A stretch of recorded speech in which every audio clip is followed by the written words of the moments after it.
interprète traductrice en langue bengali à l'Office français, de protection des réfugiés et apatrides, qu'on appelle, l'abrégé c'est OFPRA.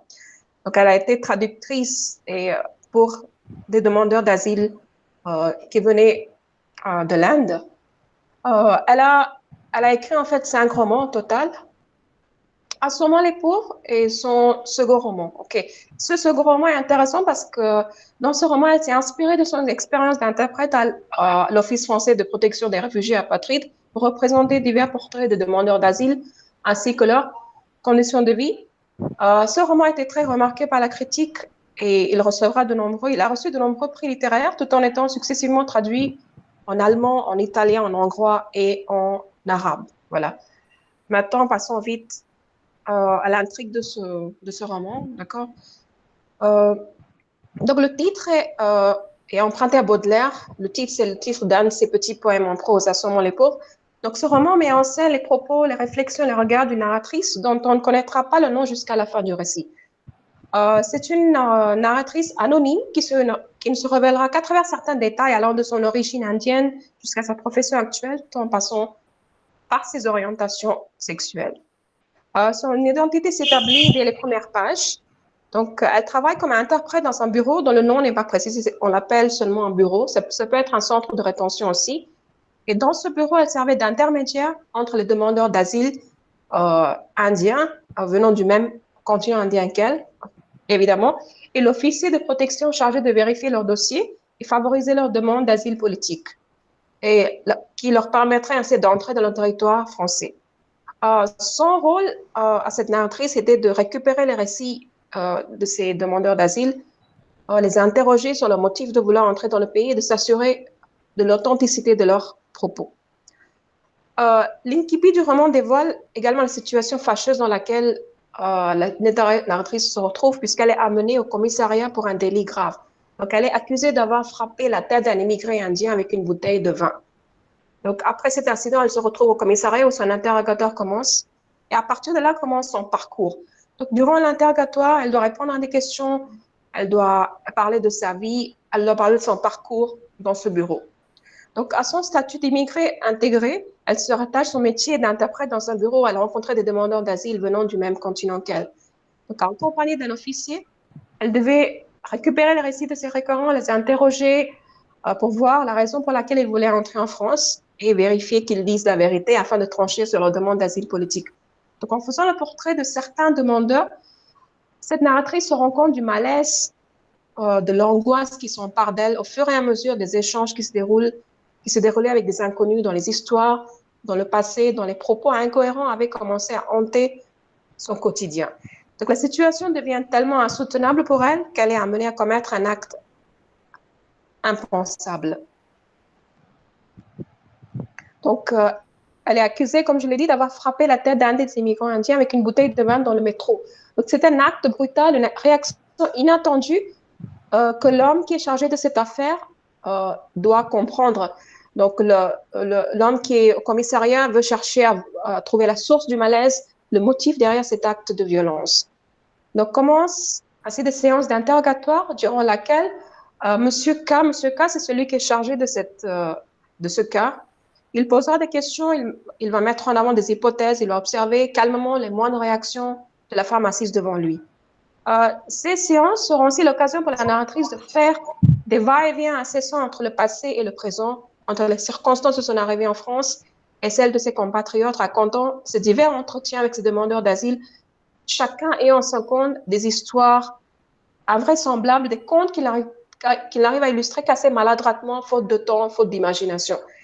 Les échanges qui se déroulaient entre le requérant et l'interprète accompagné de l'officier de protection devenaient souvent source de malaise et d'agacement pour la narratrice qui arrivait à discerner parfaitement la part d'imagination qui se mêlait à leur récit, qui n'était alors plus valable pour l'obtention de l'asile politique. Dans certains cas, le requérant n'en pouvait plus, se rendant compte que son histoire n'était pas assez convaincante et décidait d'avouer la vérité, le véritable motif de son demande d'asile. Dans les deux situations, leur demande n'était nullement considérée favorablement.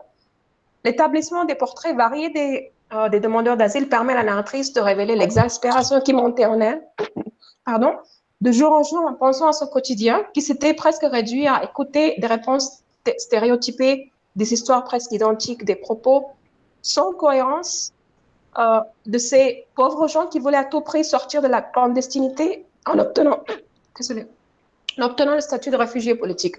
Au fur et à mesure de cette déclaration au commissariat, elle révèle que cette frustration sera à l'origine de l'acte brutal qu'elle commettra. N'en pouvant plus, elle est poussée à assommer la tête d'un immigré à l'aide d'une bouteille de vin.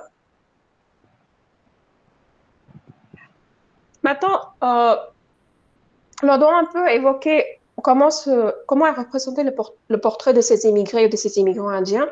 Donc, à un moment donné, le roman évoque le parcours de ces clandestins, dont la plupart ont été amenés à faire ce voyage, à traverser la mer, en payant un intermédiaire, une sorte de marchand d'hommes, entre guillemets, qui va s'occuper de toutes les formalités nécessaires, à savoir le passeport et le trajet, jusqu'au moment où ils mettent pied sur le sol français. À partir de ce moment, ces pauvres hommes sont pris au dépourvus parce qu'ils sont confrontés seuls aux lois du nouveau pays. Le récit mentionne aussi les conditions dans lesquelles vivaient ces immigrés clandestins, les entretiens auxquels ils devaient assister afin d'obtenir le droit de continuer à vivre dans le pays d'accueil. Sans préciser l'identité de ces demandeurs d'asile, la narratrice fait le portrait de certains d'entre eux, tous originaires du même sous-continent qu'elle. La couleur de leur peau le lui rappelait souvent. Il s'agissait surtout d'hommes d'âge moyen venant de quartiers ruraux, arrivés sur le sol français en espérant le verdict final. Ils exerçaient des emplois saisonniers, ils étaient souvent serveurs, ouvriers de chantier, domestiques, et ils étaient prêts à tout supporter afin d'obtenir le statut de réfugié politique. Ils vivaient souvent entassés dans des studios et exerçaient des emplois provisoires qui leur permettaient à peine de survivre. Ces échanges semblent pourtant dévoiler la naïveté et l'innocence de ces clandestins qui ne se rendaient pas compte de l'absurdité des faits qu'ils avançaient. Effectivement, il ne s'agissait pas d'hommes qualifiés, compétents et ont longuement réfléchi à concocter une histoire qui aurait tous les éléments nécessaires pour être pris au sérieux. Au contraire, il racontait des histoires où il mêlait maladroitement l'intervention de partis politiques, implication de terroristes, imaginer des agressions, des meurtres sanglants afin de provoquer la compassion. Ils devaient en réalité se réinventer une vie, prendre une nouvelle religion parfois, bref, transformer leur passé. Cependant, l'interprète essayait constamment de vérifier l'authenticité de ses propos en posant des questions de plus en plus précises auxquelles les demandeurs d'asile manquaient souvent de répondre, car faute d'ingénuité, ils repassaient sur certains faits en coup de vent afin que leur ignorance ne se révèle pas. Ces hommes mettaient souvent en avant leurs émotions, leur état d'âme, bouleversés par tous les erreurs qu'ils auraient vécues avant d'arriver en France. Envahis par le désespoir, par la crainte, ils affirmaient ne pas être en mesure de se souvenir des détails négligeables. Parfois, certains demandeurs d'asile craquaient sous la pression, résistaient face aux questions, ne supportaient pas d'être interrogés par une femme originaire du même pays qu'eux, mettaient en question ses compétences langagières qui, selon eux, elles n'étaient pas en mesure de traduire leurs propos avec fidélité. Voyant les réactions parfois ahuries de l'interprète et de l'officier assis devant eux, derrière un écran d'ordinateur en train d'enregistrer leurs propos, les requérants, se rendant parfois compte de l'inefficacité de leurs histoires, se résignaient à avouer la vérité, la véritable raison pour laquelle ils souhaitaient rester sur le territoire français. Ils attendaient avec une lueur d'espoir dans leur regard une réponse favorable jusqu'au dernier moment. Certains prétendaient être malportants afin d'obtenir un certificat médical, une sorte de preuve de persécution, de traumatisme dont ils auraient été victimes, un document qui pourrait appuyer leur demande d'asile ou au moins prolonger leur séjour. Après plusieurs séances d'entretien, ils se présentaient à la cour d'appel, le lieu final qui décidera de leur destin. Très souvent, les pleurs étaient tout ce qu'il leur restait pour convaincre l'audience. Malheureusement, à moins de fournir des documents attestant des raisons politiques ou religieuses dont ils auraient pu être victimes dans leur propre patrie, les demandeurs d'asile sont confrontés à une triste réalité. La misère ou la faim ne leur permettait pas d'intégrer officiellement la société française. La fin du roman révèle aussi les circonstances dans lesquelles l'incident fâcheux s'est déroulé. L'agression semblait illustrer la colère unifiée de tous ces clandestins qui devaient supporter l'humiliation, confrontés aux questions posées, la crainte que leurs réponses ne puissent pas satisfaire l'audience. Vous voyez maintenant juste deux citations qui représentent le sentiment assez lourd d'un de ces immigrés. C'est surtout celui qui a qui était impliqué dans l'agression avec la narratrice. Donc, je cite, « Il se souvient de son calvaire, de son humiliation, de sa misère devant moi. devant les questions qui pullulaient sur l'écran d'ordinateur. Fin de citation. Une autre citation, je cite, le visage noir de haine se penche de plus en plus vers moi, les rôles sont inversés. Ici, il ne craint rien. Ici, il n'a pas à marmonner ces mots avant de les prononcer. Fin de citation. Donc, ces deux citations représentent en fait la colère qui s'est accumulée chez l'un de ces immigrés qui a dû supporter toute l'humiliation de ces entretiens, qui a dû attendre avec patience d'obtenir une réponse favorable. Et parfois, cela n'arrive pas. Et cette déception, souvent, devient une source de colère, une source d'angoisse qui se reflète de différentes manières. Et dans ce cas-là, dans cette situation-là, ça s'est reflété à travers une agression. Maintenant, on devrait voir un peu le point de vue de la narratrice. Donc, il s'agit d'une sorte de médiation ambiguë, une médiation ambivalente.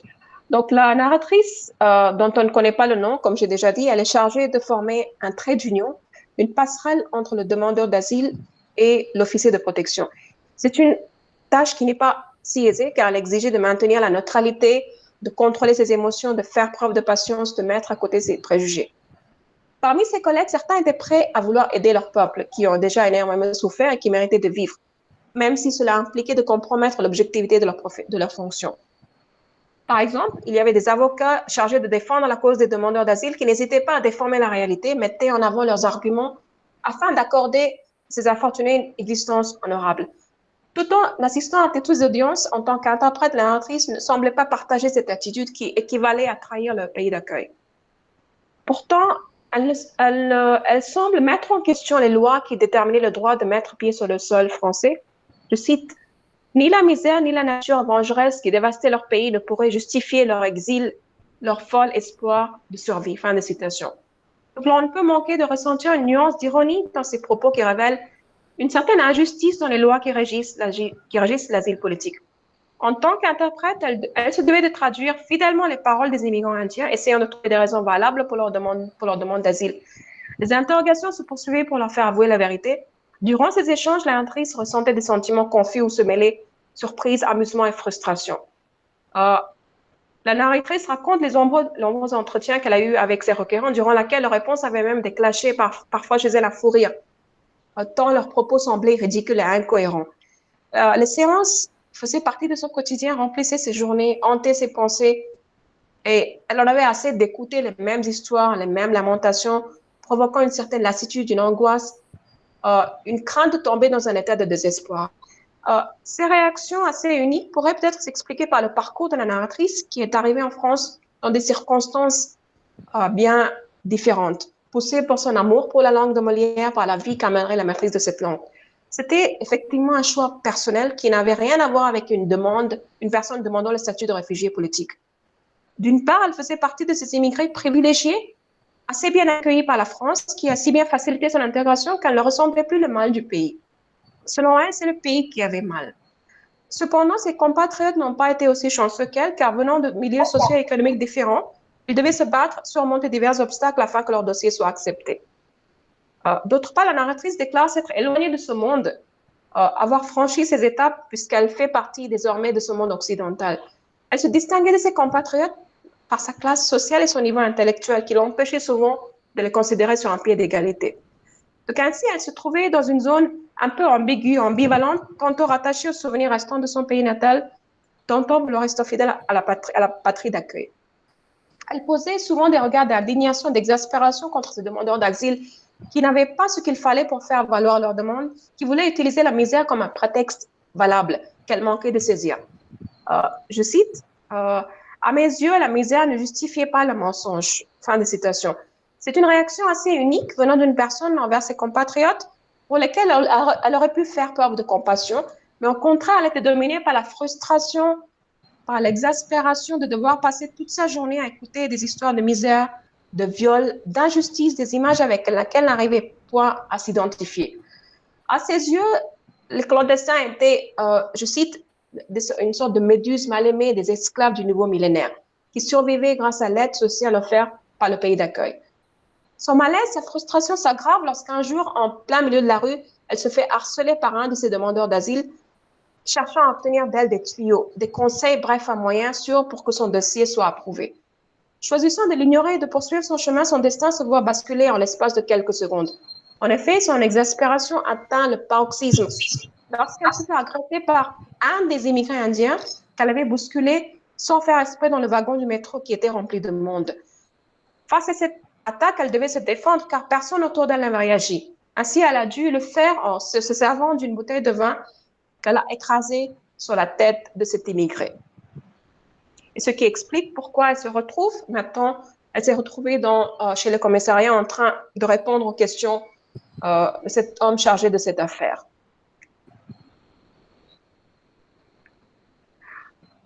Vous avez ici devant deux citations qui évoquent un peu les sentiments un peu confus, peut-être mélangés de la narratrice. Donc, ce sont des citations qui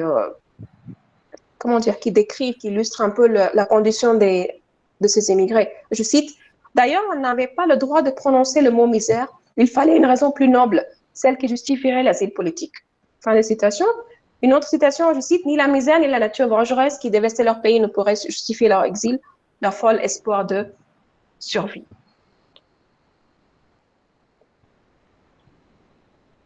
Voilà. Donc, il s'agit d'une médiation assez ambiguë parce que d'un côté, elle doit être fidèle au pays d'accueil, elle doit respecter sa profession, elle doit agir selon les règles du bureau.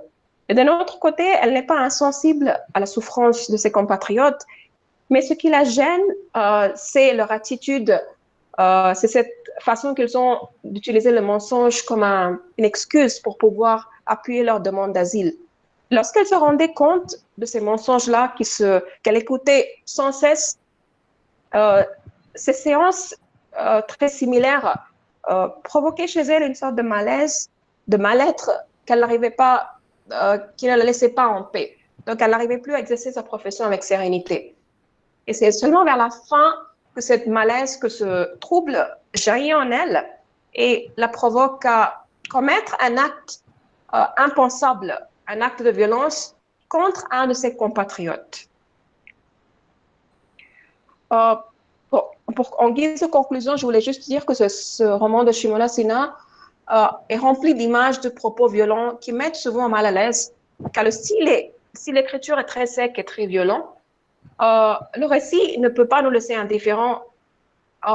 Pourtant, on a du mal à s'identifier avec la narratrice dont les propos, les pensées, les actions nous prennent souvent dépourvus. Merci de votre attention.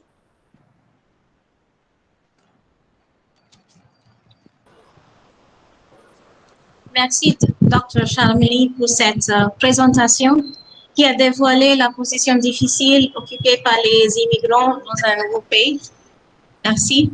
Maintenant, je passe la parole à Madame Chunika, qui va faire sa communication sur le thème enseignement de français en ligne dans les institutions de Chennai pendant la pandémie du COVID-19.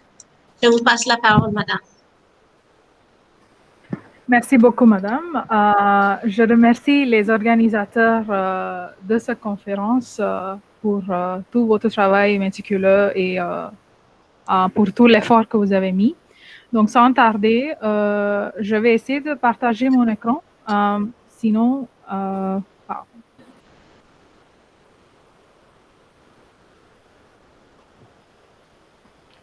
j'espère que vous m'entendez. Oui, oui, oui. Ok, parfait. Et j'espère que vous voyez mon écran aussi. Oui, c'est visible. Ok, parfait. Donc, sans tarder, je commence. Alors, le 24 mars est devenu une journée inoubliable en Inde. La plus grande démocratie du monde commençait son confinement national pour se protéger contre la pandémie COVID-19. Grâce à ce confinement, toutes les institutions d'éducation ont été fermées et des millions d'étudiants et leurs professeurs de différents niveaux commençaient une période qu'ils n'ont jamais connue avant, l'enseignement en ligne. L'Inde n'était pas en fait le seul pays à le vivre, mais c'était un pays divisé en plusieurs États, plusieurs langues, couches sociales et financières vastement différentes. Du coup, le confinement marquait pour ces personnes une grande incertitude. La grande majorité des étudiants indiens se trouvaient déjà dans une position précaire avec la non-disponibilité de matériel, manque de connexion Internet ou autres problèmes. Les enseignants avaient eux aussi ces problèmes, mais ont réussi à trouver des moyens d'y arriver malgré ces obstacles. Donc, le but de cet article, avec cet article, moi, ce que j'ai fait, j'ai proposé d'analyser comment la pandémie avait influencé l'enseignement du français et comment les enseignants de français en Inde ont vécu ces 6 derniers mois. Ça fait 6 mois, en fait, que nous avons commencé. 6 derniers mois d'enseignement en ligne. Pour arriver à ce but, nous avons réalisé une analyse qualitative de propos de 9 enseignants qui enseignent dans de différents contextes.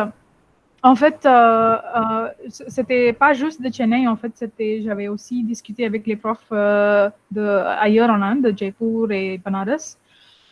Ils étaient tous des utilisateurs des outils numériques dans la vie, mais ils avaient des différents niveaux de confort avec l'usage des mêmes outils ou outils similaires dans l'éducation. Certains avaient déjà commencé l'usage de la numérique dans leur enseignement avant la pandémie, mais pour certains, c'était la première fois. Grâce à ce mélange hétérogène de ces enseignants, nous avons pu récupérer des différentes opinions, expériences et une gamme de témoignages très vaste. Donc, en total, ils étaient 9 participants, 9 enseignants, et ils étaient d'une expérience très variée, en fait. Pardon. Parmi eux, bon, nous avons eu un professeur d'école et voilà.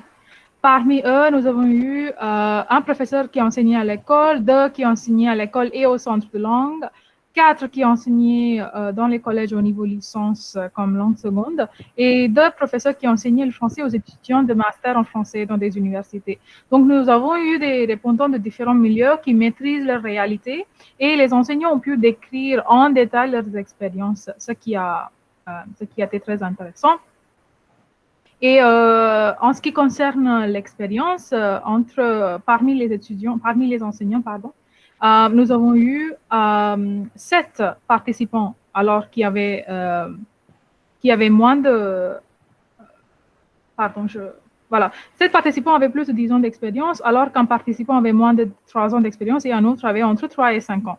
Même si les participants ont eu tous plusieurs années d'expérience avec l'enseignement présentiel, ils ont tous enseigné approximativement entre 6 mois et 1 an d'enseignement en ligne. Cela veut dire qu'ils ont tous eu la même obligation de commencer avec l'enseignement en ligne à cause de la pandémie. Voilà. Passons. Là, ça, nous avons vu. OK. Donc, la première question, alors, la méthodologie que j'avais utilisée, c'était en fait c'était 2. Premièrement, c'était l'interview téléphonique. J'avais enregistré leurs propos et après, j'ai transcrit les propos et après répondu aux questions. J'avais posé les mêmes questions à travers un questionnaire en ligne de Google Forms. Et je les avais aussi circulés avec d'autres enseignants. Alors, la première question était quelques adjectifs pour décrire les cours en ligne. Et voilà les mots. À l'écran, vous voyez les mots que les professeurs ont utilisés pour décrire les cours en ligne. Voilà, les adjectifs donnés par tous les professeurs sont visualisés ci-dessus à travers un nuage de mots. En observant cette image, nous apprenons que malgré le fait que certains d'entre eux le trouvent difficile, la majorité des répondants ont trouvé des adjectifs positifs pour décrire l'enseignement en ligne. Donc, notamment, on voit plusieurs personnes qui ont utilisé l'adjectif intéressant, mais il y avait aussi des gens qui ont dit que c'était ennuyant, que c'était stressant. Il y avait plus d'enseignants qui ont dit aussi que c'était difficile et que c'est stressant et énervant parfois quand il y a des erreurs ou quand il y a des problèmes techniques. Puis, les avantages des cours en ligne. Pour la question sur les avantages des cours en ligne, les participants nous ont surpris en racontant des aspects positifs inattendus. J'avais gardé les témoignages anonymes. Donc, enseignant 2 a dit « Mes étudiants sont dans la classe. Sinon, avec les permis, ma classe était souvent vide. » C'est une réalité que nous connaissons tous, les professeurs de langue, souvent dans les collèges. Avec les autres activités, c'est les classes de langue qui sont sacrifiées tout d'abord. Donc, enseignant 6 a dit, les étudiants, je cite, « Les étudiants viennent assister au cours à l'heure. » Donc, voilà, apparemment, ça c'est quelque chose qui est observé aussi. Selon les enseignants 2, 4, 5, 7, 8 et 9, un des plus grands avantages de cet enseignement en ligne est que cela facilite l'usage des ressources pédagogiques numérisées et les activités de compréhension orale. Donc, je lis quelques citations qui sont données par ces enseignants. Enseignant 2 dit, je cite, « En plus, je peux facilement utiliser les aides pédagogiques en ligne. Avant, c'était rare. » Enseignant 5 dit, étant enseignant de langue étrangère, nous avons pratiqué déjà le blended learning. C'était difficile de faire les activités de compréhension orale dans les cours en présentiel, mais ces cours en ligne le rendent très facile, mais pas seulement la compréhension orale, mais aussi la production orale. Enfin, nous avons eu une opportunité d'utiliser le CD audio qui accompagne le manuel. Sinon, on n'a jamais cette opportunité, vu que chaque fois qu'on va utiliser le CD en classe, il faut d'abord réserver la salle appropriée ou aller chercher chaque fois le matériel. Même rassembler les étudiants en un endroit était difficile. Donc, on voit que l'aspect positif avec l'enseignement en ligne, c'est que ça devient plus facile d'utiliser les activités numériques et les activités de compréhension et de production orale. Un autre enseignant, par contre, dit clairement que pour elle, c'est le seul avantage de ces cours. Je cite, elle dit, enseignant, je cite, « Les avantages, malheureusement, ne sont pas nombreux. Un avantage est comme les apprenants sont toujours branchés, ils peuvent accéder au site et faire des recherches sans prendre énormément de temps. Donc, on ne gaspille pas beaucoup de temps. Donc, voilà. Et il y a un autre enseignant qui démarque quelque chose d'important. Le fait que ces cours en ligne ont apporté enfin l'équilibre entre la vie professionnelle et la vie privée pour elle, personnellement. Enseignant 1, elle habite très loin de son lieu de travail et donc, pour elle, un des grands avantages personnels, c'était la mobilité. Et vu qu'elle n'a pas besoin de voyager une très longue distance, alors que normalement, elle voyage pendant 4 heures par jour. Alors, quels sont les désavantages des cours en ligne et les avantages des cours présentiels? Nous avons observé que pour la plupart des enseignants, le plus grand désavantage des cours en ligne est l'absence d'un espace physique et commun. Presque tous les enseignants ont dit que l'aspect physique et l'ambiance du cours ne pourraient jamais être remplacés par les cours en ligne. Ils ont dit aussi que la correction, surtout des tâches de production écrite, qui est devenue plus difficile avec les cours en ligne. Voici ce qu'ils ont dit, je cite, « Le partage est limité. L'ambiance ne sera jamais le même. Je me sens limité par l'écran et je ne peux pas passer dans la classe parmi les groupes pour corriger les productions. Donc, c'est un grand obstacle. » Enseignant 7 dit, je cite, « Le contact humain ne peut être jamais compromis. » Ainsi que enseignant 8 qui dit aussi, tout d'abord, le contact visuel, quand on fait cours, ça me manque. Ensuite, il est facile de faire les activités en groupe. Il est facile d'enseigner la prononciation en direct. Finalement, les apprenants n'ont pas encore l'habitude de taper les accents, donc il devient facile d'écrire et la correction est plus simple en feuille que les documents en ligne. Enseignant 3 nous explique que ce ne sont pas les seuls problèmes. Elle a parfois un groupe hétérogène et débutant et faux débutants, et sans la gestuelle et la visuelle, on est obligé d'utiliser plus l'anglais. Elle explique. On ne voit pas de visage, le cours est comme un monologue, on se dit peut-être ils ne sont pas là, j'ai une classe hétérogène, donc je suis obligée d'utiliser l'anglais à cause du manque de gestuelle. Parfois, les étudiants utilisent Google pour trouver la réponse sans travailler eux-mêmes. Il faut noter ici que les étudiants de cet enseignant, ils viennent partout de l'Inde où souvent ils n'ont pas accès à Internet. Donc, cet enseignant-là, en fait, elle avait fait ses cours à travers les appels téléphoniques et non même pas sur Google Meet ou Zoom comme les autres enseignants ont démarqué. Enseignant 5, un autre enseignant dit aussi que presque les mêmes problèmes pratiques d'un cours en ligne aussi.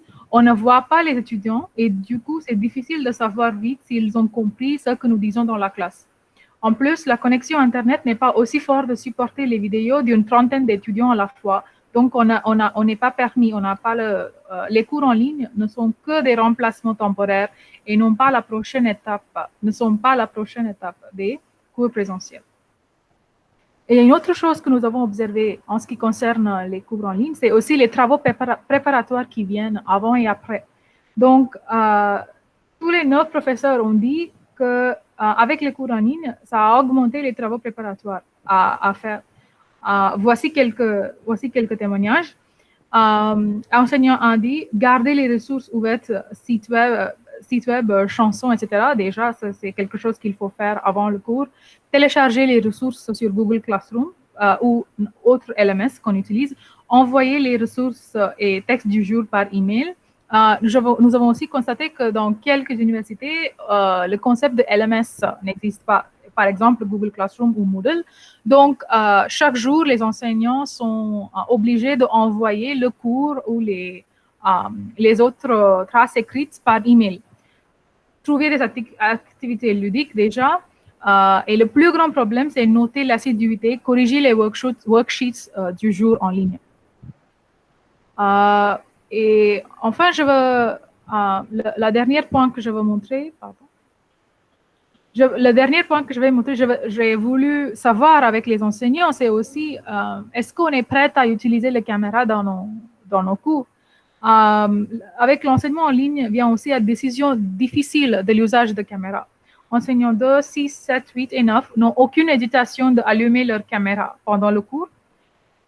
Est-ce que je vais allumer les caméras? Oui, je préfère. 5 enseignants disent oui et 4 enseignants disent non.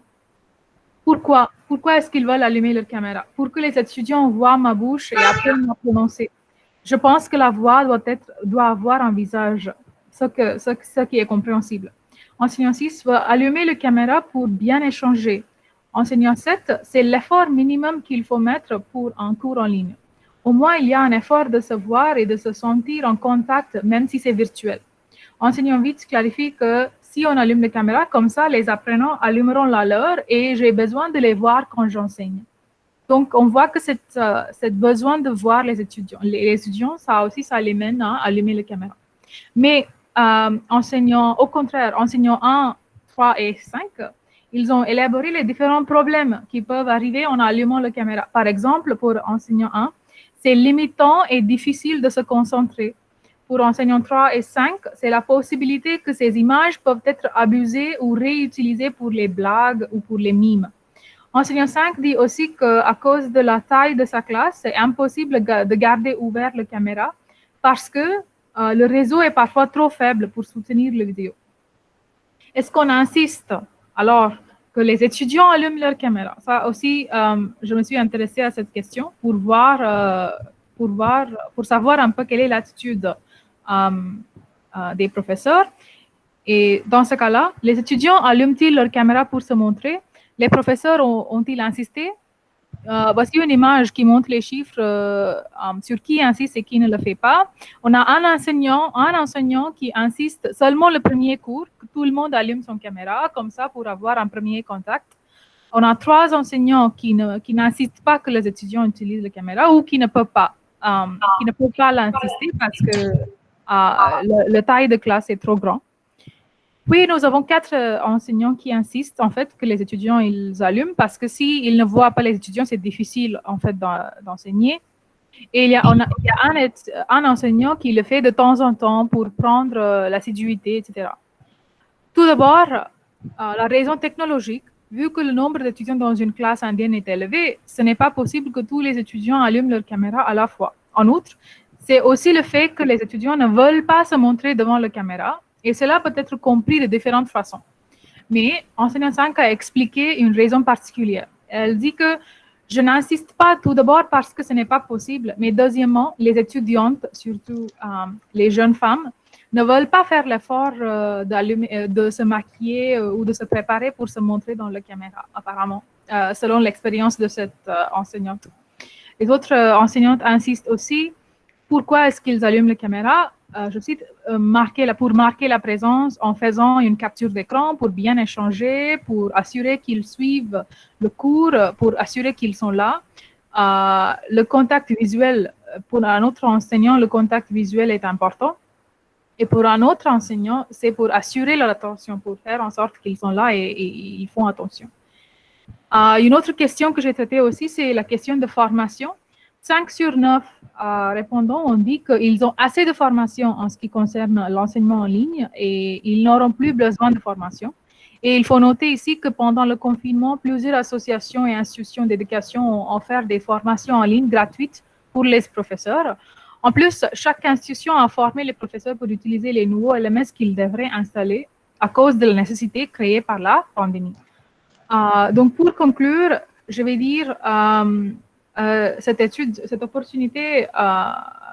m'a donné l'opportunité de découvrir plus sur l'enseignement en ligne. J'avais imaginé plus de choses négatives avant de commencer l'étude, alors que à la fin, j'avais compris que oui, il y a des aspects négatifs, mais aussi beaucoup plus l'aspect positif. Grâce à cette étude, nous découvrons l'existence de plusieurs réalités et de plusieurs points de vue, plusieurs expériences sur l'enseignement en ligne. Nous voyons que les professeurs, les étudiants et les institutions ont fait de leur mieux pour résoudre les problèmes soudains. Bon, certaines institutions au moins.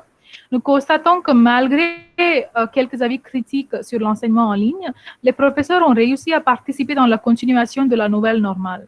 Quand nous terminons cet article, nous ne connaissons pas encore si cette situation va continuer ou si nous aurons la nécessité de continuer avec ces nouveaux moyens. Mais ce qui devient très clair à travers cette analyse qualitative est que les professeurs et les étudiants s'accoutument à cela et franchiront, on espère, les obstacles posés par la pandémie. Donc, je termine ma présentation. Voilà, merci et je remercie la présidente et les autres organisateurs pour cette opportunité. Merci Sunika pour cet aperçu impressionnant sur un sujet qui nous est très cher. C'est impressionnant de savoir que tout n'est pas aussi négatif comme on l'avait pensé. Donc, c'est bien d'avoir écouté vos idées. Merci. J'invite maintenant la troisième intervenante, Dr. Santo Micheline Sangeeta, de faire sa communication sur l'exil des femmes et les arts-nus. Je vous passe la parole. Merci Madame. Bonjour à la présidente de cette session et à tous les participants de cette conférence. Est-ce que je suis audible? Oui. Ok, merci. Et je commence en remerciant surtout les organisateurs de cette conférence. Parmi les théories postcoloniales développées depuis des décennies, le thème de l'exil a toujours récolté l'intérêt, les réflexions et les reconsidérations dans de nombreux points de vue intellectuels. La raison principale est que les espaces physiques et géographiques sont importants puisqu'ils jouent un rôle majeur dans toute création culturelle. L'exil est déployé en tant qu'un concept au-delà d'un enlèvement forcé d'une personne d'un endroit. Il peut s'agir même d'une obligation subtile. Permettez-moi de présenter mon écran.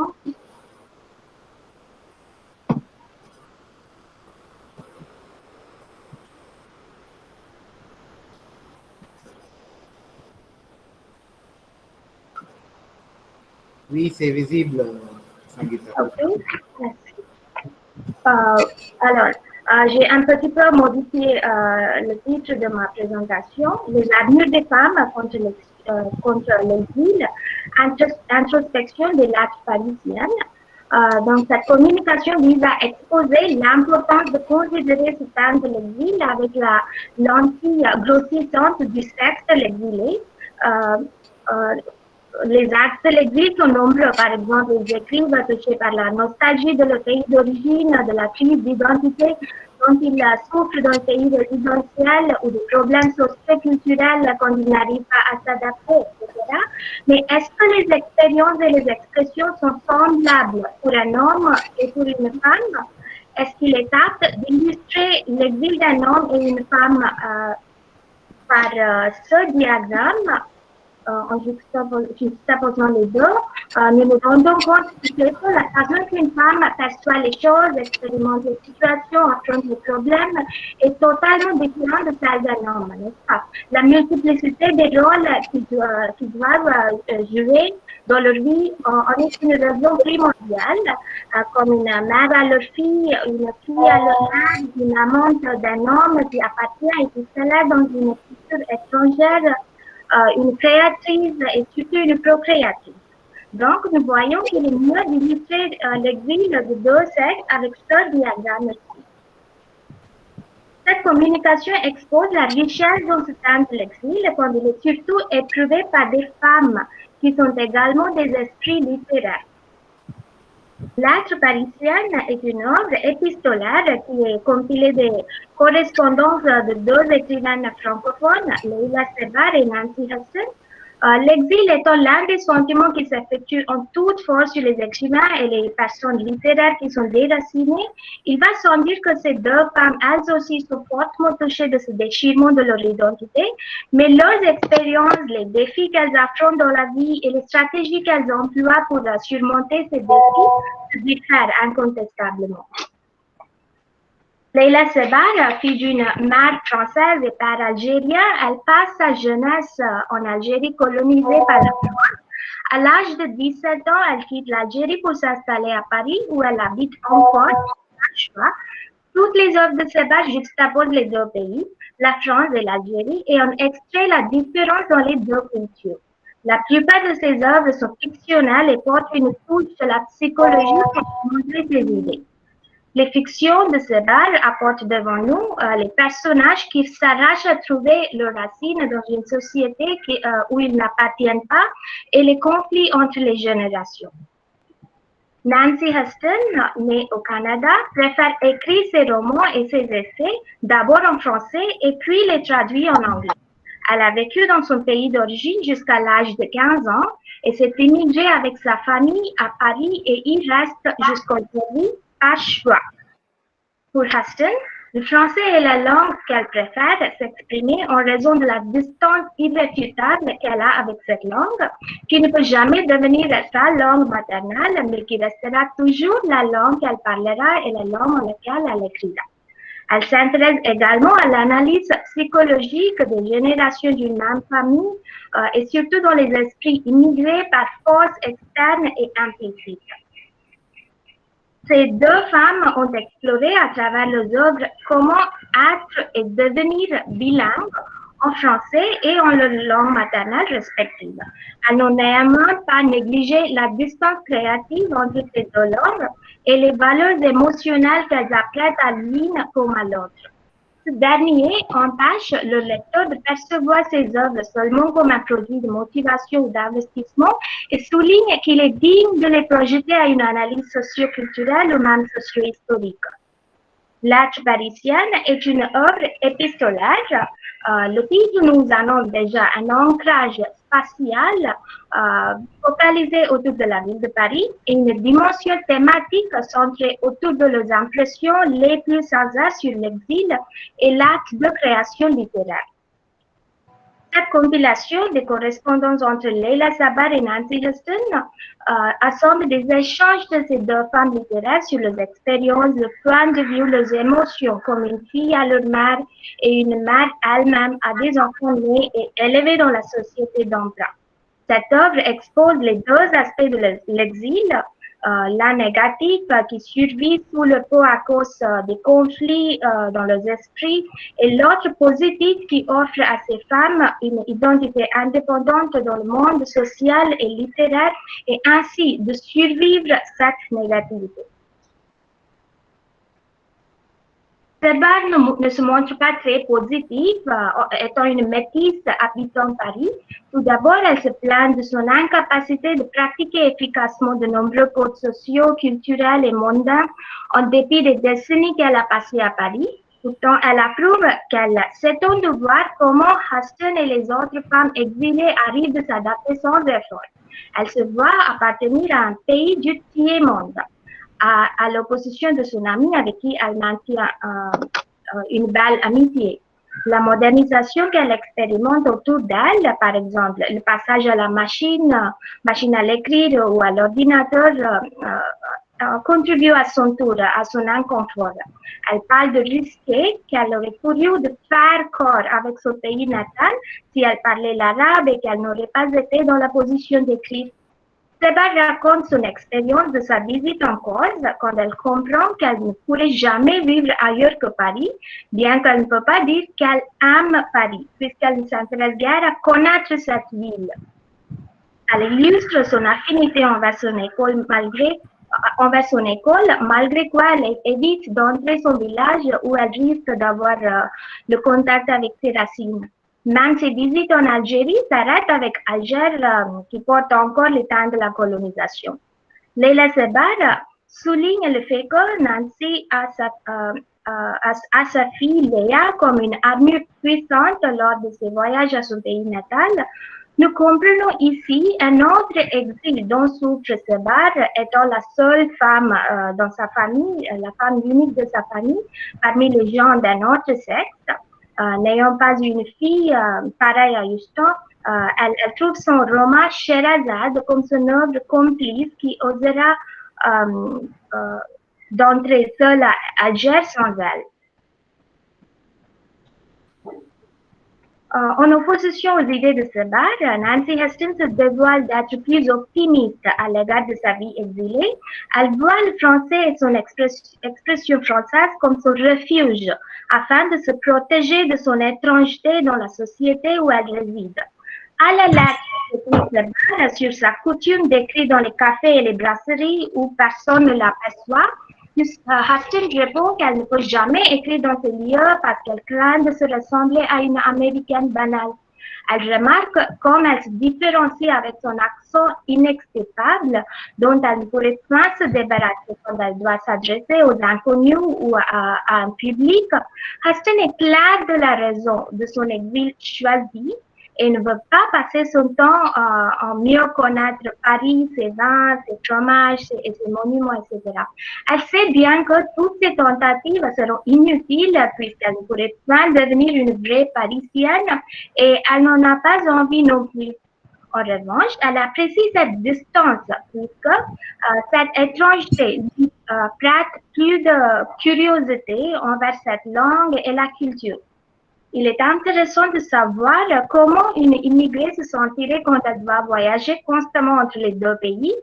Elle décrit la différence dans les attitudes des commerçants qu'elle aperçoit chaque fois qu'elle poserait pied au Canada.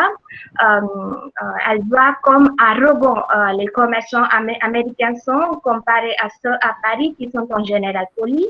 Mais le même comportement poli ou la bonhomie des commerçants parisiens l'irriterait et semblerait extrêmement exagéré quand elle revient après avoir passé quelques jours au Canada.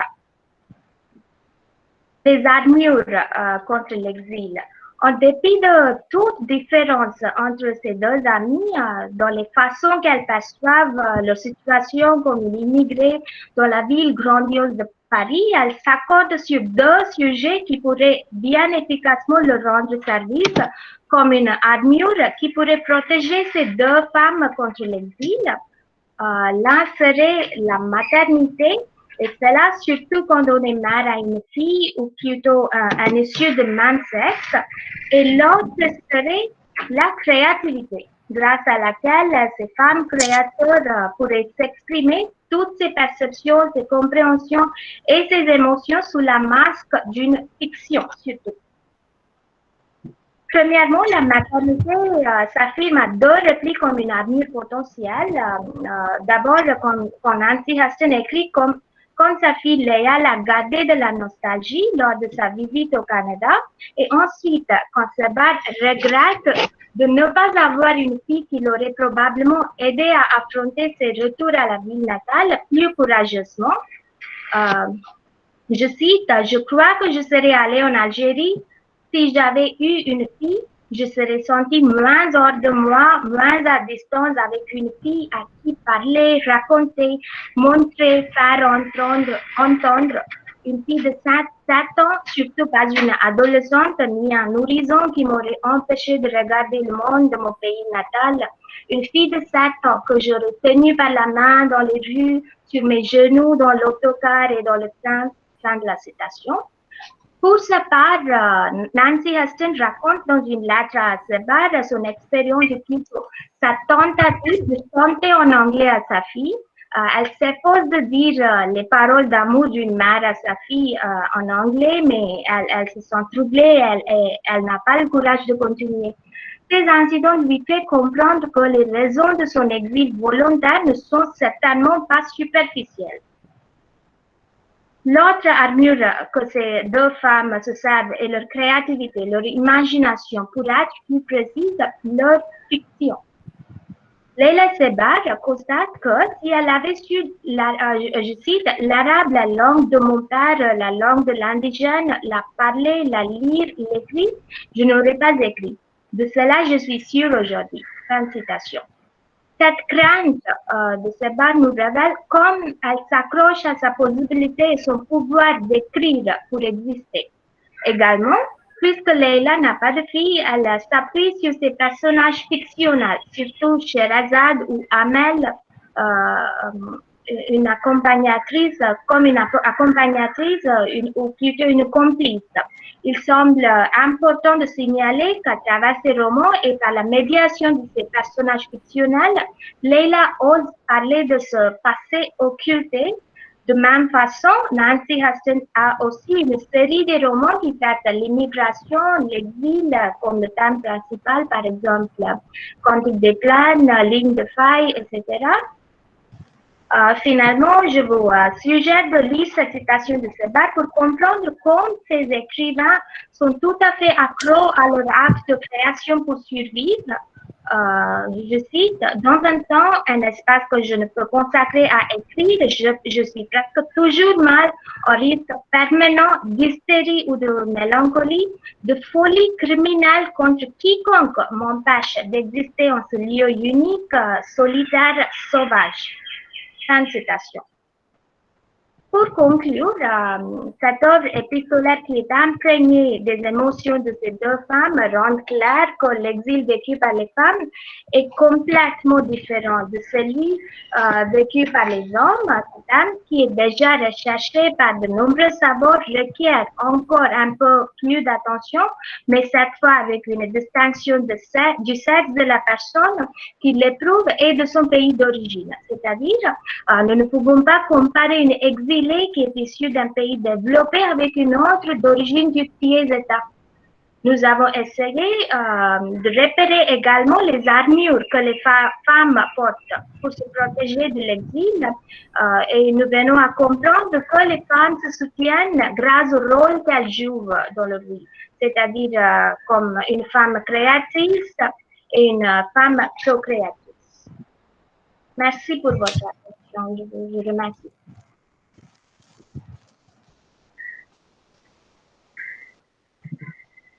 Merci, Dr. Santo, pour votre intervention passionnante sur les différentes perspectives des problèmes témoignés par les gens en exil, surtout à partir de l'œuvre épistolaire de ces deux écrivains et les armures qu'elles ont développées pour se protéger dans cet exil. Merci.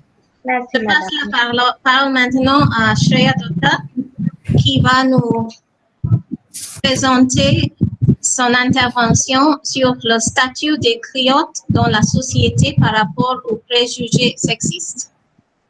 Madame Shreya. Merci. Merci, madame. Bonjour à tous. Bonjour. Est-ce que vous m'entendez? Oui. Ok. Juste un moment, je veux partager mon écran avec vous tous. Juste un moment.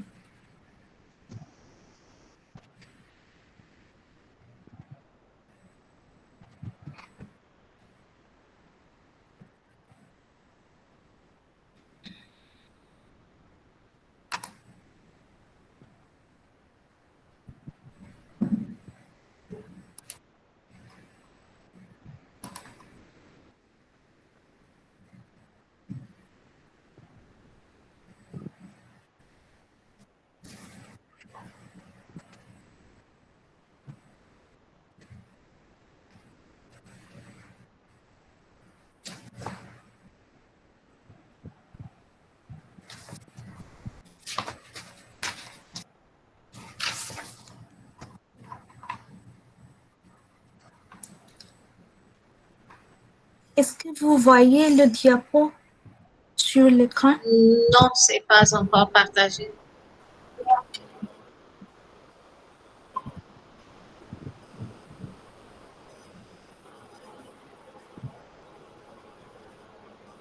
Je peux commencer, je pense.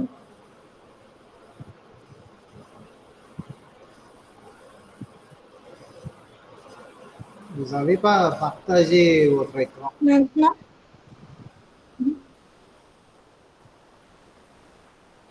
ici, ça se dit que c'est partagé.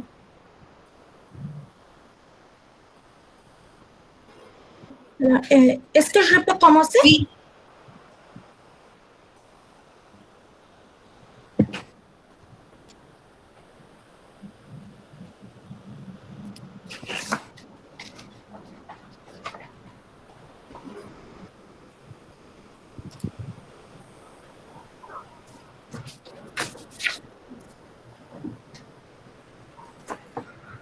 Bonjour à tous. Aujourd'hui, je vais présenter ma communication intitulée Le statut des griots dans la société par rapport aux préjugés sexistes.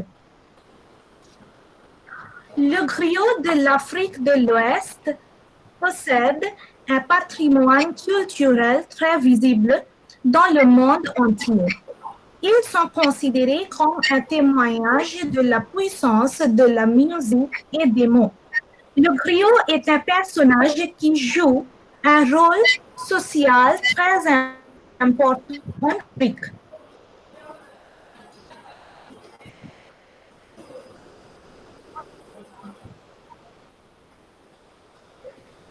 Il est le maître de la parole, le fidèle gardien de la tradition orale, le conservateur incontesté.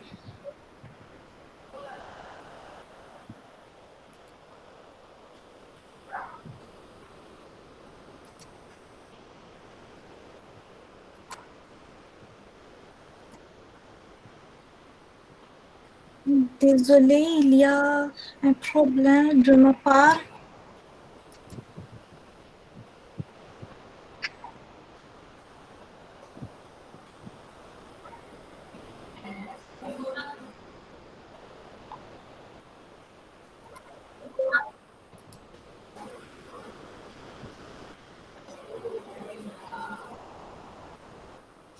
Le griot de l'Afrique de l'Ouest possède un patrimoine culturel très visible dans le monde entier.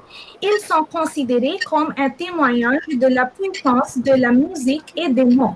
Le griot est un personnage qui joue un rôle social très important en Afrique.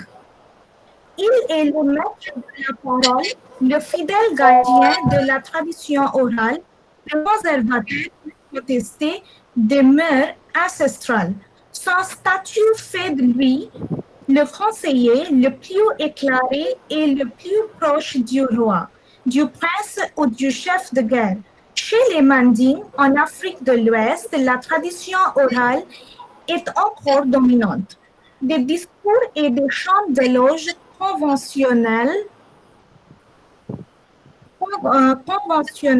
chez les Mandingues en Afrique de l'Ouest, la tradition orale est encore dominante. Des discours et des chants d'éloges conventionnels sont produits par les griots lors des cérémonies qui marquent les événements importants de la vie sociale.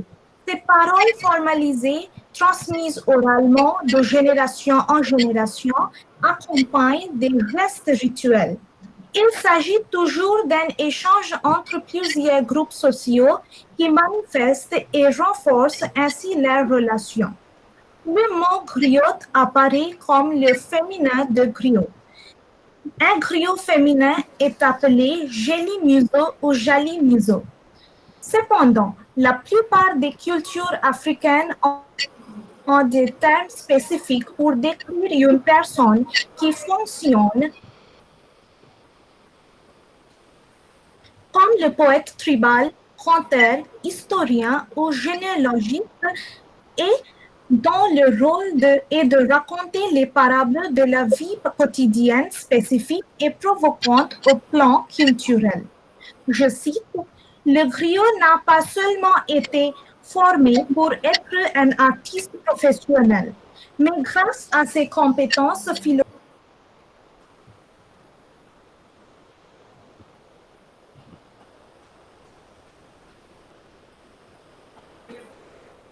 Je pense que Shreya a des problèmes de connexion.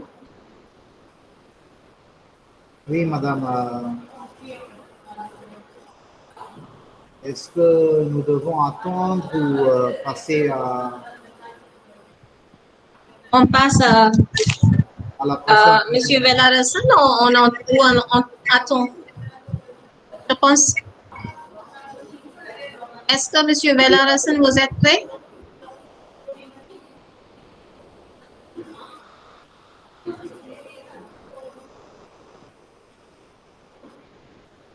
Velarasan,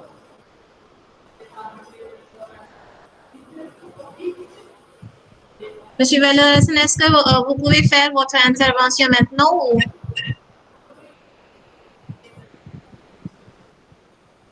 il a, Oui, c'est un problème, je pense. Donc, que fait-on, Walter? Est-ce que vous voulez faire votre présentation? il est là, Velarasan est là. Il est Maintenant, rentré, d'accord.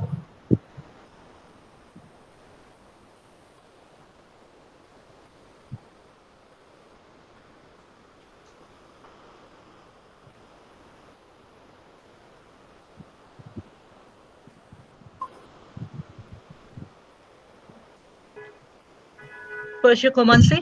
Oui, en attendant la rentrée de Shreya, je vais passer la parole à Monsieur Velarassan, qui va nous parler de la place de la littérature vanuataise francophone dans le monde de la littérature océanienne francophone.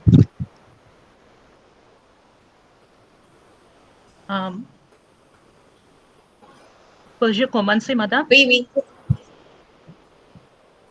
Bonjour à tous et toutes. C'est la deuxième fois que je participe dans le colloque organisé par SRM et RSRI. Ma communication est intitulée Garder l'homme Oceanie, la place de la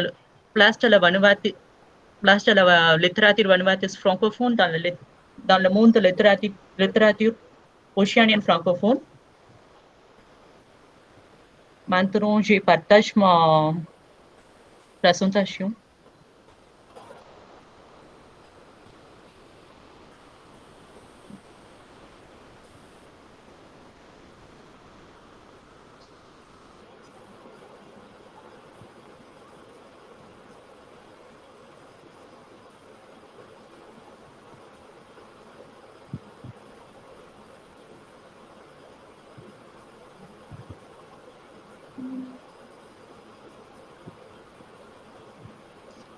Est-ce visible?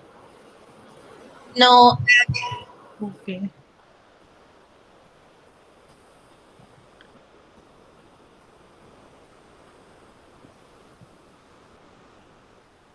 Maintenant, est-ce visible? Oui.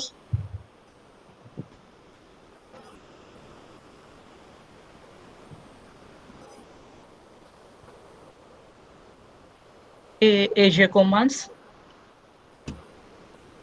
Jules Sébastien César Dumont d'Urville, explorateur français, a identifié l'Océanie à 3 divisions.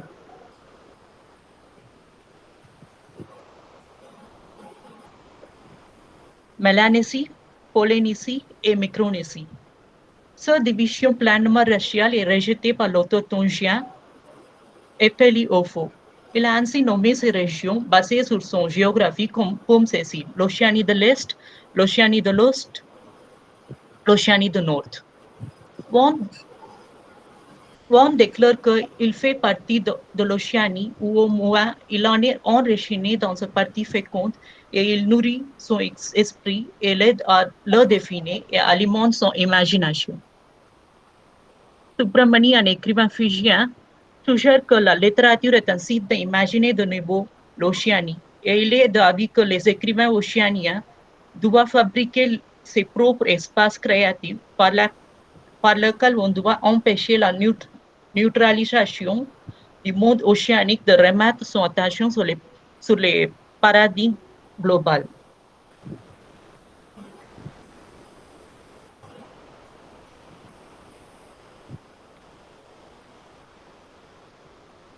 Chantal T. Spitz, elle est un écrivain tahitien francophone.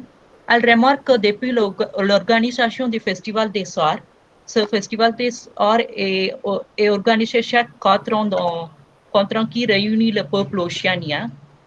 Festival qui a facilité l'échange entre le peuple océanien, elle voit dans une dizaine d'années un désir de partage de connaissances, de reconnaissance et un vaste mouvement d'expression contemporain anime l'Océanie.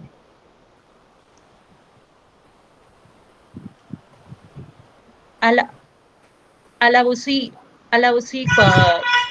parlé de l'essor de la littérature océanienne dans le pays océanien et de la solidarité entre les auteurs océaniens qui est rendue possible par l'Internet et le courrier, aussi que le salon des livres, conférences et publications, etc.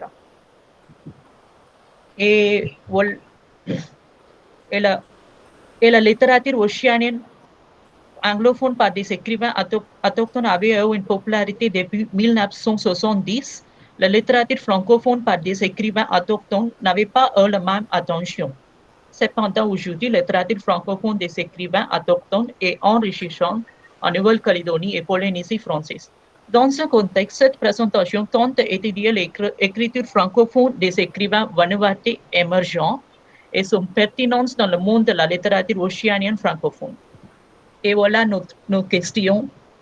Comment les écrivains vanuatais présentent-ils le Vanuatu? Comment ils confrontent l'influence coloniale sur leur société?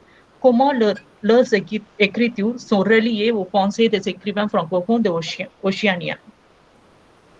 Donc, notre présentation d'abord concernera les titres État de la littérature francophone de Vanuatu. On discutera la représentation de Vanuatu dans les œuvres et aussi analysera la pertinence de la réflexion dans la littérature océanienne francophone. Appelé Nouvelle-Hébride sous le titre de Condominium franco-anglais, le Vanuatu est devenu indépendant en 1980. Le Vanuatu est un archipel, je cite, est un archipel qui avait gardé ses valeurs et son authenticité, même si les traditions ancestrales se perpétuent pas si immuablement qu'auparavant, façonnées par le fil des années au gré des vents occidentaux et des alizés locaux. Fin de citation. C'est la présentation de Vanuatu de l'écrivain vanuatais Marshall Melterorum dans son roman Tohan. Dans les années 1970, la littérature écrite au Vanuatu est initiée grâce aux publications dans la revue Mana.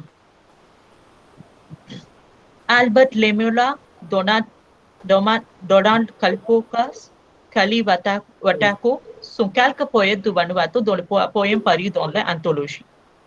Grace Mary Mulsa est un poète très remarquable dans la littérature anglophone du Vanuatu. La littérature francophone n'avait pas une présence dans la scène littéraire du Vanuatu. Cependant, ce n'est plus le cas après la publication du roman de Marshall Melterorum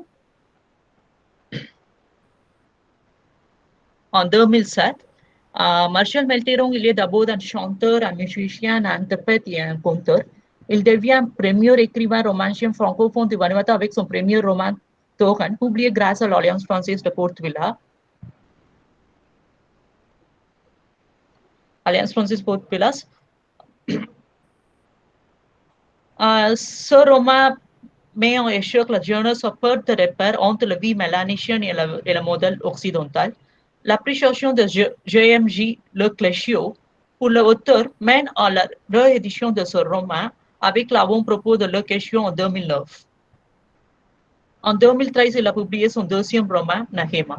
L'autre écrivain francophone de Vanuatu et Paul Tavo, son passion pour la littérature, l'a incité à rédiger des poèmes. Pendant ses études universitaires, son première publication, L'homme du Kava, est une compilation de ses poèmes. Il a publié son premier roman, Quand le cannibale ricane, en 2015. Ces écrivains qui vont établir eux-mêmes comme romanciers, ont la responsabilité de représenter la culture et la tradition de ce pays et d'exprimer l'influence de la colonisation sur la société vanuataise et de l'influence de la mondialisation. Ces responsabilités sont bien réalisées par deux écrivains dans leur œuvre. Le Vanuatu se trouve dans le ceinture de feu Pacifique à l'encontre de deux plaques tectoniques. Donc, l'archipel doit souvent faire face aux séismes. Il aussi fait face aux autres risques naturels tels que les volcans, les tsunamis, les cyclones, les sécheresses et l'inondation.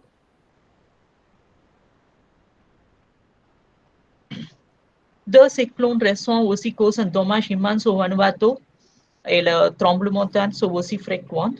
Melterorang nous présente ainsi cette ambiance de Vanuatu avec telle positivité. Je cite, Dieu avait béni ce lieu, les fonds marins sont poisonneux, les terres fertiles mais régulièrement la sécheresse de son haleine aride enflammait monts et rivières, les tremblements de terre ravivaient l'esprit de respect de la faune et de la flore, et le pays entretenait secrètement son enchantement, cyclones et tempêtes tropicales rythmaient la vie sur ces hauteurs. Fin de citation. Cette vue positive de l'auteur a la logique comme dans Togan, il nous informe que le Vanuatu respectait le séisme ou le cyclone autant qu'il craint. Le peuple de Vanuatu doit faire face aux effets de la sécheresse qui touche le Vanuatu. Tavo souligne cette particularité de Vanuatu hors travaux ce poème qui critique le vue des Européens sur la race mélanesienne et dans lequel le personnage principal réclame l'identité mélanésienne dans le roman Con le cannibale Regan. Je cite, je suis le roi de l'écume, né dans le paupière de l'océan, je suis le roi de la tempête, né dans la crinière de vent, je suis le maître de feu, né dans le ventre furibond du volcan, je suis le maître des éléments et je commande l'orage. Un chapitre intitulé Tsunami qui présente les circonstances suivies par les annonces météorologiques de tsunami.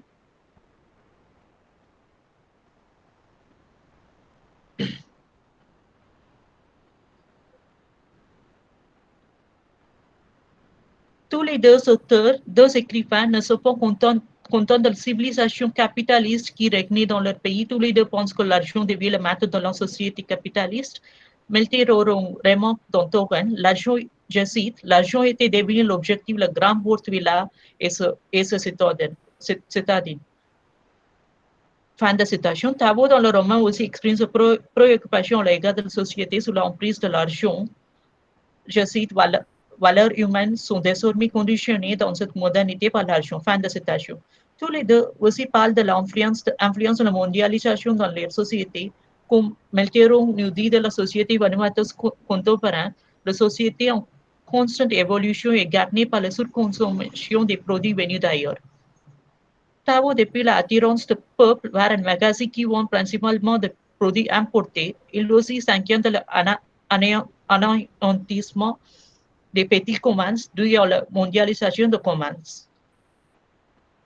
La culture mélanésienne. Tous les deux auteurs représentent la singularité de la culture mélanésienne. Tantôt que l'auteur parle d'un Kemal où les hommes se rassemblent autour d'une coupe de kava pour débattre l'avenir du village, des litiges ou des rivalités opposant tel ou tel camp. Et dans Nakema, il nous informe que la croyance parmi les hommes que leurs prières sont entendues. Et donc, on ne partage pas seulement le kava, mais aussi la douleur. Tavo nous dépeint le rassemblement de tous les vieux et les jeunes dans le village et on discute sur les choses diverses avec le partage de kava. Il aussi parle de cérémonie de circoncision. La cérémonie de circoncision des jeunes enfants qui est célébrée avec le rite coutumier et la danse traditionnelle se trouve dans un chapitre intitulé La circoncision dans le roman de Tavo. Dans l'anglais, on dit que Tarwa est un personnage de roman.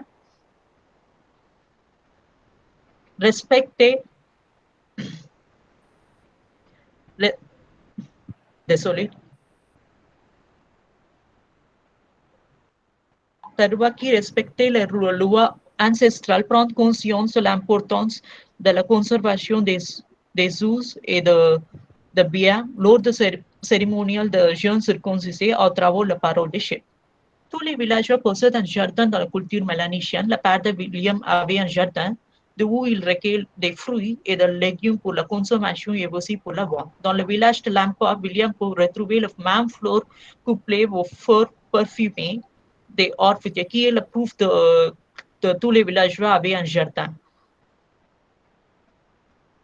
Dans les romans de Tophan, l'auteur parle de le jardinage et son immuable cycle saisonnier. L'âme d'Oceanie. Les écrivains océaniens franco-mots tels que David Gourdet, Chantal T. Spetz et Titouan Poe soulignent la vertu aussi que le vice dans leur société. Tous les auteurs parlent de mal du passé colonial, mais ils aussi parlent également des problèmes intérieurs dans leur société. Dans la même lignée, ces écrivains critiquent l'influence coloniale tout en critiquant le vice intérieur. C'est pertinent de citer ici l'observation de Le Quechio dans la préface de roman Tohan. Je cite: j'ai pensé au dur message de Gorodé qui renvoie au peuple en nécessaire examen de conscience. Ils ne seront pas dignes d'être libres s'ils ne parviennent pas à purger leurs propres vices. La violence faite aux femmes, le manque de respect des anciens, l'abandon à la vélorie et aux drogues. La religion importée. Fin de citation. Désolé, fin de citation. La religion importée. Les auteurs critiquent l'imposition de la religion importée dans le roman. Dans le roman Nahema, la conversation entre Tarawa et Vio Bubu, dans laquelle on parle du passé de père de Tarawa, on constate la critique de la religion importée. Infliger à ce peuple, je cite, infliger à ce peuple une religion contre les croyances ancestrales. Fin de citation. Travaux critiquent la religion chrétienne tous les longs de roman. Le personnage William n'a pas l'entrée dans la religion chrétienne. Travaux nous présente aussi une chrétienne qui William rencontre dans un bar, qui critique l'église et le prêtre. Le chrétianisme est aussi suivi dans les villages de Vanuatu. William ne participe pas dans le monstre de l'église, même si tous les villageois réunissent quand il est dans le village. La voix pour les femmes. Dans leur œuvre, Melterong et Tao expriment leur soutien aux femmes qui souffrent dans leur société. Dans le roman Nahema, l'auteur présente Nathalie et Crostel sont les femmes qui travaillent et qui choisissent d'être libres sans les dépendre de ce mari. L'auteur soutient la femme de Vanuatu quand il dit, je cite, elle savait un peu plus que ce que l'homme croyait savoir. Fin de citation. Le mari de Nathalie, qui est alcoolique, a battu Nathalie quand elle est questionner son affaire avec une femme. La violence domestique est prévalente au Vanuatu. Tabo aussi dans son roman parle des souffrances des femmes. Le sœur de William Courage est une femme libre, mari de Courage qui ne travaille pas et il criait toujours, il aimait se faire servir. L'auteur remarque que certains maris en ville vivent en dictateur chez eux. L'auteur s'inquiète aussi de la souffrance des femmes dans les tribus. Je cite, il dit, les femmes dans la société mélanésienne, où une fois mariées, n'ont plus droit à aucune forme de liberté. Elles sont enchaînées à leur mari, pour le meilleur et pour le pire. Fin de citation. Il est aussi présent dans la tribu un ami de William a violemment battu sa femme. William n'est pas d'accord avec l'attitude de son ami envers sa femme. Il lui fait écrire un poème sur les femmes. L'auteur s'adresse aux femmes de Vanuatu à travers ce poème. Aussi quelques lignes de ce poème. Nation ne tiendra pas debout sans toi. Piliers des piliers sans toi, la maison s'effondrera. Le foyer deviendra froid et hostile. Les hommes et leur fierté ne seront rien. Fin de citation. Donc, nous constatons que Melterong et Tavo, qui sont des écrivains émergents francophones de Vanuatu, tentent de représenter le Vanuatu résilient entre la singularité de sa culture mélanésienne et le pouvoir de la colonisation, et aussi que le vice intérieur. écritures de ces auteurs sont reliées aux pensées des écrivains océaniens franco tels que David Gourdet, Chantal Tispous et Tito Bapo. Merci. Merci pour votre patience. Allô? Merci, Monsieur Bellaracine, pour cette vue de l'âme dans la littérature océanienne. Maintenant, si Shreya Dutta est toujours là, est-ce que vous êtes là, Shreya? Oui, madame. Donc, je pense que vous pourrez continuer avec votre présentation sur les griottes africaines. Merci beaucoup, madame. Je suis désolée pour le problème de l'Internet qui s'est produit la fois précédente. Bonjour, encore une fois. Aujourd'hui, je vais présenter ma communication s'intitulée « Le statut des griottes dans la société par rapport aux préjugés sexistes ». Le griot de l'Afrique à l'ouest possède un patrimoine culturel très visible dans le monde entier. Ils sont considérés comme un témoignage de la puissance de la musique et des mots. Le griot est un personnage qui joue un rôle très social, très important en Afrique. Il est le maître de la parole et le fidèle gardien de la tradition orale, le conservateur incontesté des mœurs ancestrales. Son statut fait de lui le conseiller le plus éclairé et le plus proche du roi, du prince ou du chef de guerre. Chez les Mandingues, en Afrique de l'Ouest, la tradition orale est encore dominante. Des discours et des chants d'éloges conventionnels sont produits par les griots lors des cérémonies qui marquent les événements importants de la vie sociale. Ces paroles formalisées transmises oralement de génération en génération accompagnent des gestes rituels qu'elles complètent et valident. Il s'agit toujours d'un échange d'entre plusieurs groupes sociaux qui manifestent et renforcent ainsi leurs relations. Le mot griotte apparaît comme le féminin de griot. Un griot féminin est appelé Jeli Muso ou Jali Muso, Muso signifiant femme en manding. Cependant, la plupart des cultures africaines ont des termes spécifiques pour décrire une personne qui fonctionne comme le poète tribal, conteur, historien ou généalogiste et dont le rôle est de raconter des paraboles de la vie quotidienne spécifiques et provocantes au plan culturel. Je cite: le griot n'a pas seulement été formé pour être un artiste professionnel, mais grâce à ses compétences philosophiques et psychologiques, il a aperçu une vision de l'humanité. Fin de citation. Dans la société sénégalaise traditionnelle, le terme griot est associé au domaine majoritairement masculin. En fait, les griots sont généralement inséparables des castes. Ils sont attachés aux familles royales. Et ils apprennent le métier de conteur ou de chanteur de louanges par l'apprentissage. Un savoir-faire authentique de griot de génération en génération, mais à l'exception d'une communauté de musiciennes au Mali, les femmes interprètes ne sont pas reconnues généralement et elles sont moins discutées. Le griot et surtout la griotte ont des connotations négatives dans de nombreuses régions de l'Afrique de l'Ouest ainsi que dans un domaine de la littérature orale. La nature régionale du terme souligne le fait que la profession mène à certaines des activités culturelles et des histoires sociales les plus anciennes et les plus importantes de l'Afrique de l'Ouest. Cette analyse vise à examiner le statut social des griottes et pourquoi il y a eu un tel silence sur les griottes dans les études des traditions orales de la région. Sont-elles différentes de leurs homologues masculins? Y a-t-il des discriminations sociales liées au sexe? Voilà les questions qui sont passées inaperçues dans le monde académique. Cette étude peut montrer une certaine compréhension de ces questions. Chez les Mandingues en Afrique de l'Ouest, on met l'accent sur le rôle des hommes en tant que joueurs de kora et des chanteurs. Les hommes sont des interprètes principaux et les femmes ont tendance à jouer les rôles secondaires dans les spectacles.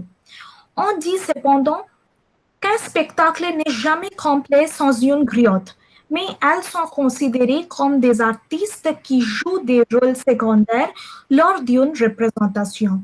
Dans ce contexte donné, on peut dire que dans une société patrilinéaire où les femmes, sous l'emprise de l'idéologie masculine dominante, ne se proclament pas, souvent historiennes. La deuxième raison est liée au fait que, dans les études africaines, que la recherche soit menée par les hommes et des femmes, elle continue d'être profondément marquée par le point de vue masculin.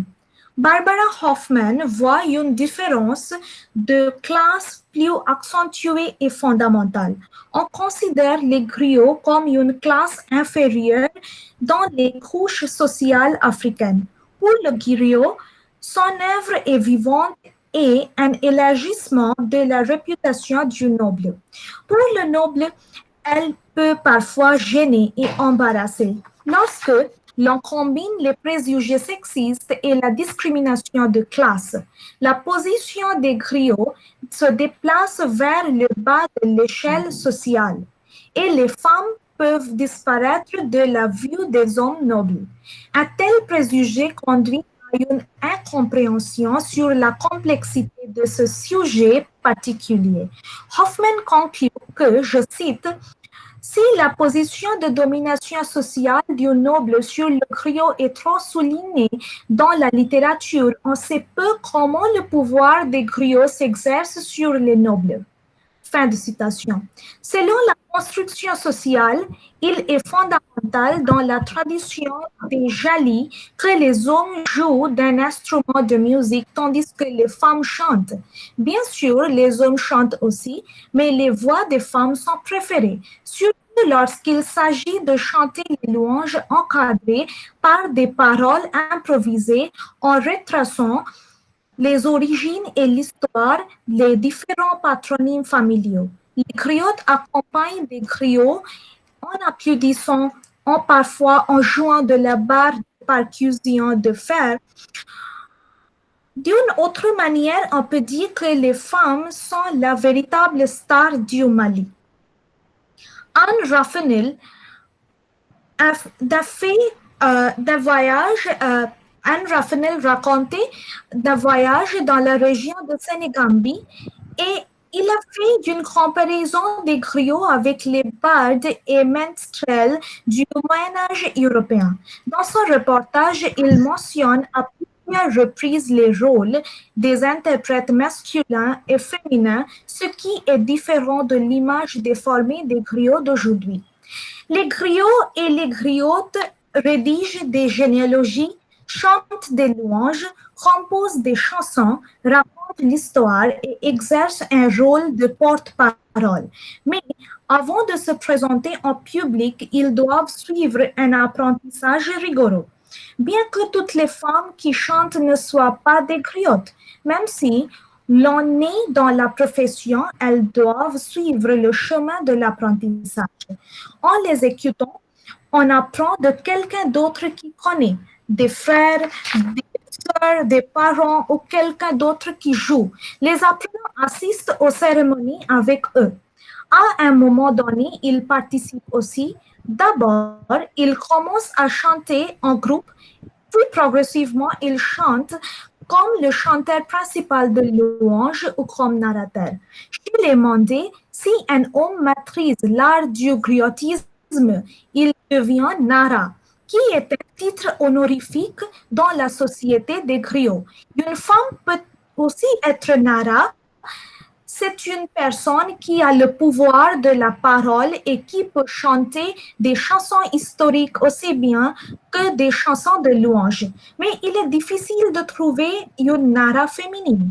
Elles sont très rares et pour cette raison, on peut dire que cet art particulier est considéré comme le domaine des hommes et c'est pourquoi les griottes ont du mal à réussir. S'il existe une distinction fondamentale entre la formation des griots et les griots, il semblerait que les griots aient plus de possibilités de voyager. Il observe les autres jouets, il explore la culture et son influence sur la société. Dans ce cadre, ils peuvent apprendre des autres griots. Les griots, bien connus, voyagent beaucoup, mais en général, en raison du manque de recherche sur les griottes, on ne les voit pas souvent jouer en solo. Elles font juste partie d'un entourage dominé par les hommes. On trouve des griots qui chantent de longs récits poétiques. Il est rare de trouver une femme qui raconte une épopée. La griotte chante souvent des chansons de l'épopée pour accompagner son mari. Lors des cérémonies de mariage, les griottes jouent un rôle de conseillère. Par exemple, on peut citer quelques couplets d'une chanson qui est chantée au mariage. Je cite, « Ne pleure pas ma belle, ne pleure pas et écoute-moi. Si ta belle-mère te maltraite, pleure, mais ne dis rien. Si tes sœurs ou tes beaux-frères te maltraitent, pleure, mais ne dis rien. » Fin de citation. Ainsi, dans les lignes mentionnées, le sens du patriarcat est très enraciné. La société impose un sens du compromis dans l'état d'esprit de la femme, ce qui est considéré comme un comportement social approprié. Le kora, un instrument qui est décrit comme un instrument typiquement masculin. On s'inspire de la théorie de Knight, on peut affirmer que la notion de l'identité masculine est associée à l'instrument par la position dans laquelle il est tenu. Que l'interprète soit debout ou assis, il est obligé de croiser les jambes ou de placer une jambe sur le côté. Cette posture est associée avec la masculinité. Pour conclure, les préjugés sexistes sont une question de grande complexité. Ce travail aborde certaines des questions liées au genre qui distinguent les griottes des griots. Le monde des griottes doit être étudié de manière approfondie. Elles sont géographiquement un espace inexploré. On doit les étudier sous la perspective de la musicologie, de l'ethnologie, du folklore, de la littérature et de l'anthropologie. Ce sont des artistes itinérants qui se consacrent au service de la communauté, base de l'avenir et de la civilisation. Seulement, de plus en plus de recherches sur ce sujet peuvent fournir une image claire et des fonctions sociales des femmes de la parole. Merci beaucoup. Merci Shreya pour ce regard fascinant sur la culture des griottes reconnues de l'Afrique. Et maintenant, j'invite Dr. Walter pour terminer cette session de l'après-midi avec sa présentation sur la culture hip-hop et le rap en France. Walter. Merci, madame. Je vais être très bref parce que nous sommes conseillés de sortir de ces salles de classe par 4h30. Donc, le titre de ma présentation, je n'ai pas de présentation de PPT, donc je vais juste lire. La culture hip-hop et le rap en France, discours identitaire des jeunes Français d'origine maghrébine. Cet article de recherche examine l'émergence de la popularité croissante du rap et de la culture dite hip-hop avec l'objectif spécifique du genre musical rap d'être un identifiant créatif unique de l'identité de la jeunesse française de la banlieue issue de l'immigration maghrébine en France.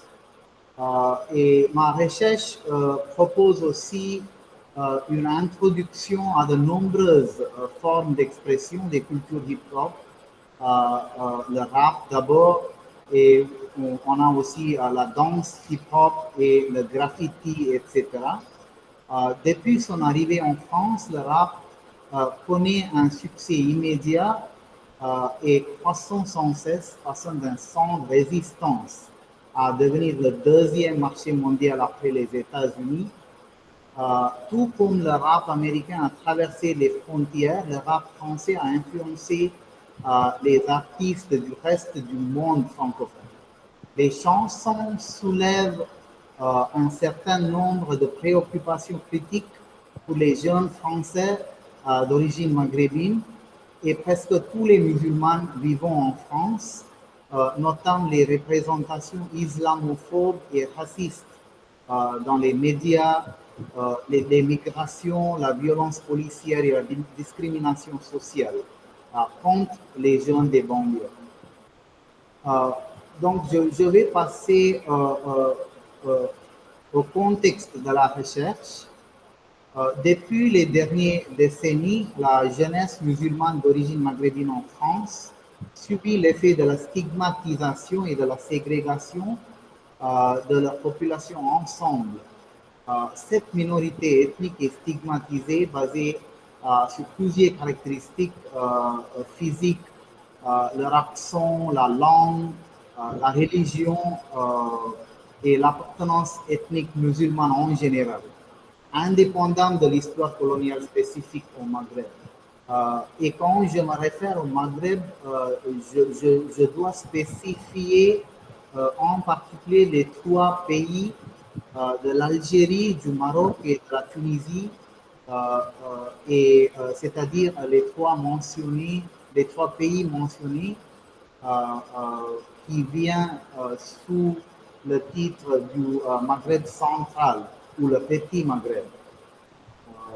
Donc la génération de ceux qui sont nés en France, très probablement sans citoyenneté, c'est-à-dire la deuxième génération d'immigrés maghrébins en France, ont seulement les souvenirs de la France comme leur pays natal, mais ils font face au stigma beaucoup plus fort à l'intérieur de la France, comme des étrangers, en même temps que l'on ne le considère pas comme faisant une partie du pays d'où ils sont venus. Ils ne sont pas essentiellement les citoyens de la France et doivent faire face aux ramifications légales et culturelles aussi d'être un étranger sans les droits légaux et les privilèges de citoyens français. Ils sont essentiellement des citoyens de la deuxième génération et la troisième génération, mais ils ne sont pas considérés comme des citoyens, comme intégrés, on peut dire, par les Français. La signification de cette recherche sur la culture hip-hop, le rap, la musique produite par ces générations, il convient de préciser que la panoplie des activités culturelles et expressives qui se sont déployées dans les 3 dernières décennies par ces jeunes a retenu l'attention de plusieurs chercheurs et spécialistes étudiant les phénomènes culturels de cette musique. Je dois nommer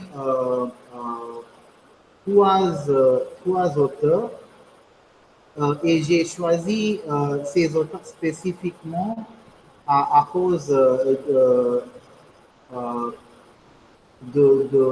des critiques ou des ouvrages écrits sur ces auteurs. Hugues Bassin, il a publié l'ouvrage en 1995, La culture hip-hop, publié par Desclés. Et je dois mentionner aussi Alain Philippe Durand, qui a publié Black, Blanc, Bleu, Rap Music and Hip-Hop Culture in the Francophone World.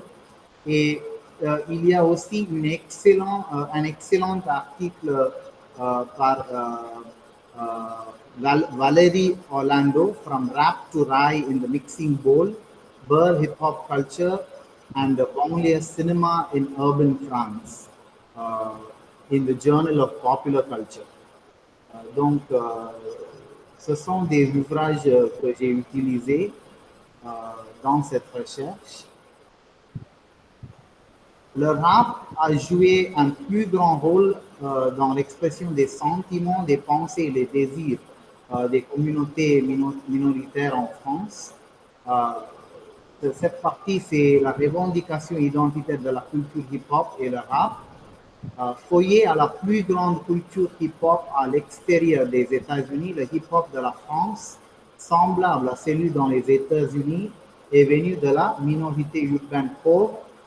Le rap a fait son début en France en 1982 avec le groupe Chagrin d'amour, dont les membres ont enregistré les premières chansons de rap en France sur un long album. Le rap s'est développé en France partout dans les années 1980 avec une deuxième vague dans les années 1990. Et grâce à l'ouvrage de Hugues Bazin que j'ai mentionné, La culture hip-hop, l'existence de hip-hop en France a été mise en lumière comme un mouvement culturel authentique avec sa propre philosophie et la perspective morale. Le hip-hop rassemble un certain nombre de pratiques artistiques et styles. La musique, je dois mentionner le reggae, le DJing, la boîte à rythme humain ou beatbox en anglais, la danse aussi, la danse de pause, le scrooge sont les mieux connus, et le graphisme, marquage ou art de graffiti, ce sont les différents styles et pratiques artistiques. Ces arts de la rue ont été développés dans la banlieue de Paris et d'autres grandes villes françaises dans le cadre d'une culture urbaine contemporaine définie par le style de vie, l'argot et la mode. Je passe vitement à une chanson par ce groupe. Je dois mentionner les trois types de rap. On dit le rap hardcore et le rap religieux. On a aussi le rap socialement fonction de la situation de ces générations d'immigrés en France. Je peux choisir une chanson.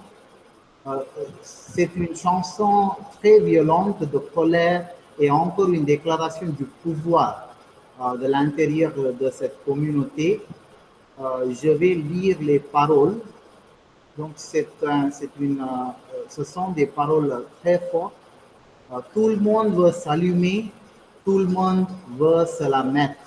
C'est la fin des haricots, il n'y a plus de lobé.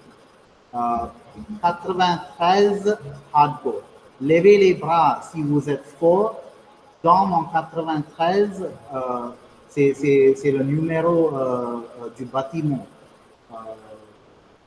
Trop, on est trop dans les pièces.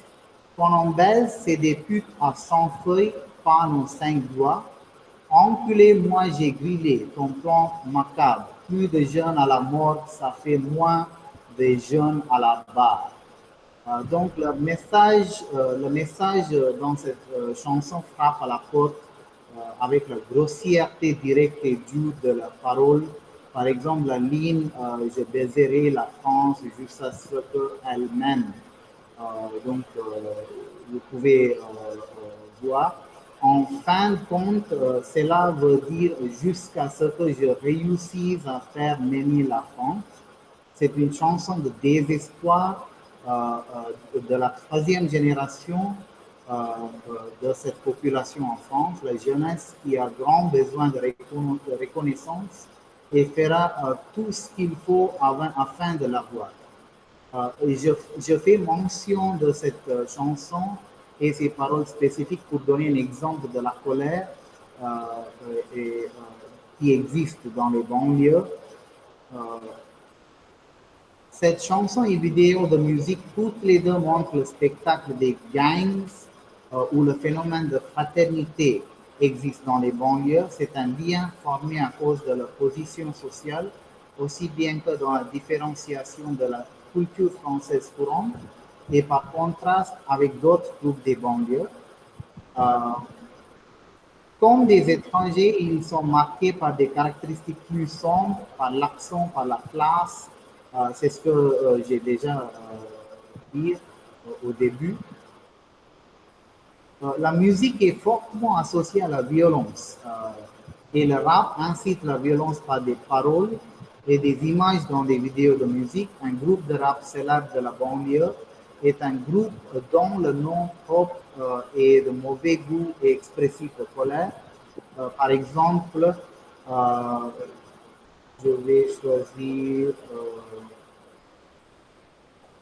le nom des groupes Assassin et Nick ta mère. Donc, ce sont les noms de ces groupes. En opposition totale avec la violence et la rudesse de rap hardcore, le rap religieux cherche à transmettre un message plus optimiste. Les rappeurs apportent l'espoir aux banlieues par leurs paroles religieuses d'avenir pour les beurs. C'est juste l'envers du mot arabe, de l'argot du verlan, du langage verlan. Donc arabe devient beurre. L'évasion des problèmes des banlieues et de l'espoir peut être trouvé par l'islam. Donc, en fait, je dois mentionner ici Kerry James. Il est un rappeur populaire du rap religieux. Et aussi MC Solar, il est très célèbre dans ce cercle de la musique rap, un immigré en France du pays principalement musulman du Sénégal. Mais je mentionne MC Solar parce qu'il est très célèbre. Je vais passer à un album intitulé L'enfant du pays par Rimka, chanteur d'origine algérienne. Et je vais partager mon écran et partager cette chanson. Si c'est possible. On peut écouter la musique, le style et les paroles.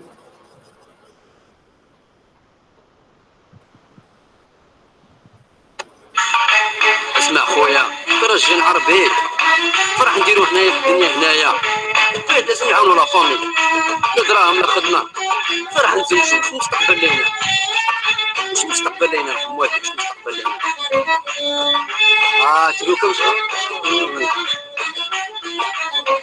Dans la tête d'un jeune père, originaire de Barbacha dans la petite Kabylie, une jtak à arômes, les figues, les olives, ses arômes, les hanoutes, la douane, les excédents de bagages, cette coutume, ce mode de vie auquel on s'attache. La population assommée par le prix du kilo de viande, au casse-vite de port à Goro, jeunes fétés dans la contrebande, à tenir le carreau, des rimes, bolo, en nuit à s'en taper la tête dans le hate, y'a pas de boulot. La misère dans la rue, la devise, les devises, avant les devises, la bouche pleine chemin, qu'est-ce que tu feras plus tard? Je sais pas, t'es plus un jeune, t'as plus de 20 ans, t'as même pas chez toi un architecte, tu camberges entre deux pannes, au courant, ça reste incomparable avec le vécu de nos grands-parents, qui nous alimentent de leur savoir-vivre, un trésor dans ce monde crapuleux, on leur a inculqué les valeurs très jeunes, la plupart des lettrés ont vécu 8 ans de guerre violente, la famine, le peuple engagé.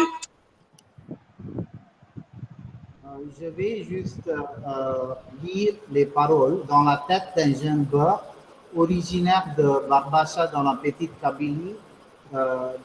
Il évoque le pays natal dans cette ligne, cette coutume et ce mode de vie auquel on s'attache. La population assommée par le prix du kilo de viande, la misère dans la rue, la devise, les devises avant les deux bises, la bouche pleine de schémas.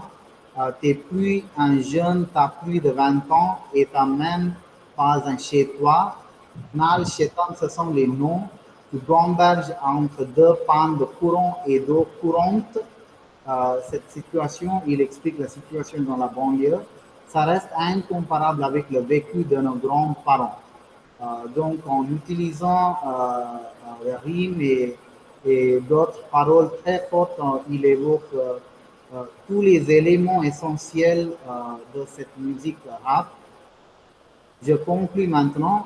La présence de divers rencontres culturelles ne signifie pas un multiculturalisme revendiqué par les musiciens, mais le témoignage de l'appartenance de ces jeunes à un monde marginalisé dont le manque de repères culturels constitue une identité disparate mais pourtant réelle.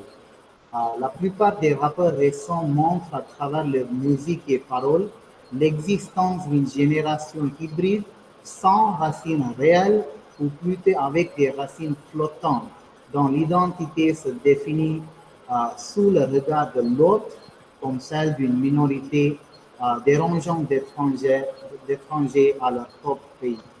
Donc, les thèmes de leur écrit, des paroles restent souvent très proches des réalités de l'immigration, révélant ainsi des jeunes révoltés qui expriment leur déception, leur colère et le rejet de toute stigmatisation. Avec ça, je finis et je remercie Madame Adeline Albert et je passe, Madame, nous avons du temps pour les questions, je pense, Madame, juste 5 minutes. Ok, Walter.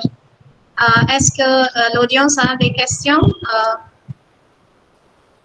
D'abord, je dois remercier Walter parce que le hip-hop et le rap intéressent beaucoup les jeunes de notre génération, mais pas forcément les professeurs comme moi. Donc, merci Walter de nous avoir aidé à comprendre ce sujet fascinant et significatif qu'on peut vraiment utiliser dans une classe de FLE. Et je dois remercier tous les 6 intervenants on a commencé avec la littérature, on a terminé avec la chanson et entre-temps, on a voyagé un peu partout dans le monde, Inde, France, Canada, Afrique, Océanie. Donc, merci beaucoup pour toutes vos idées et vos présentations. Et s'il y a des questions, les intervenants sont disponibles pour vous répondre. Est-ce qu'il y a des questions?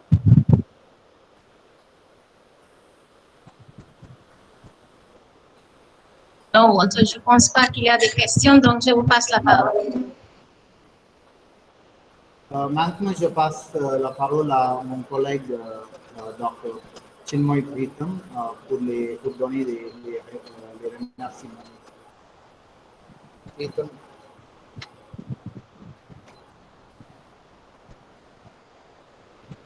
Merci, Monsieur Walter. Voilà, nous sommes à la fin de la deuxième session du premier jour de la conférence. De la part de l'équipe SRM et de RSRA, nous remercions tous les intervenants de leur participation et de leur patience. Également, un grand merci à Dr. Albert et à Dr. Asharif pour avoir convenu de présider et d'arbitrer cette séance respectivement. Et alors, avec votre permission, Madame la Présidente, je déclare la séance terminée. Bonne soirée à tous. Bonne soirée à tous. Bonne soirée, Madame. Merci, Madame. Un grand merci. De rien. Merci de m'avoir donné cette chance de présider cette séance. Et bonne fin de journée à tout le monde.